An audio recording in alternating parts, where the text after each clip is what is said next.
And when we look at a project, I can take almost any kind of pasture improvement or ranch improvement project, and I can show that in the long term, that would be it would improve profitability.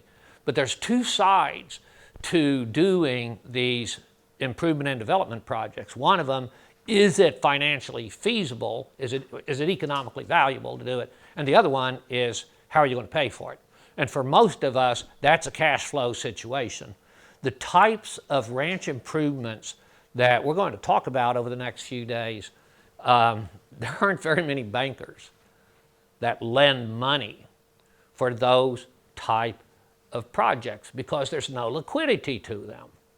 And they don't necessarily add to the capital value of the land in the prevailing real estate market.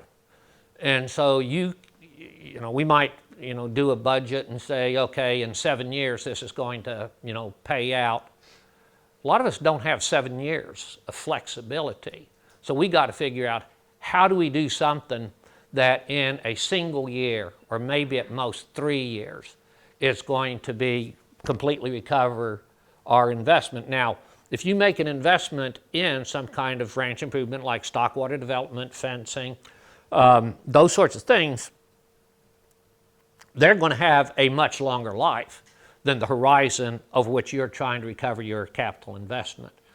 So if you make a $50,000 investment in ranch improvements, and it does in fact raise productivity and increases your gross margin, if you pay that off in 2 years' time, the next 15, 20, 25 years that you're managing the place and that tool is still working for you, you've got a better margin in all those future years. Like I said, we can pencil it out and say, oh yeah, in 7 years and 15 years it pays off, but we got to get it paid off a whole lot faster than that, just because it's our money tied up in there. So we do this here.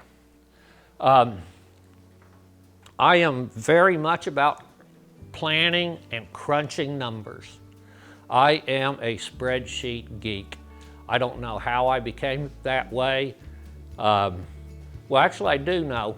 A lot of the tools that I use in my consulting business, I actually developed in the early and mid 80s, and I've just been refining them. When we, were making a decision about to buy more property to expand our operation in Missouri, I had to figure out whether or not this was going to work.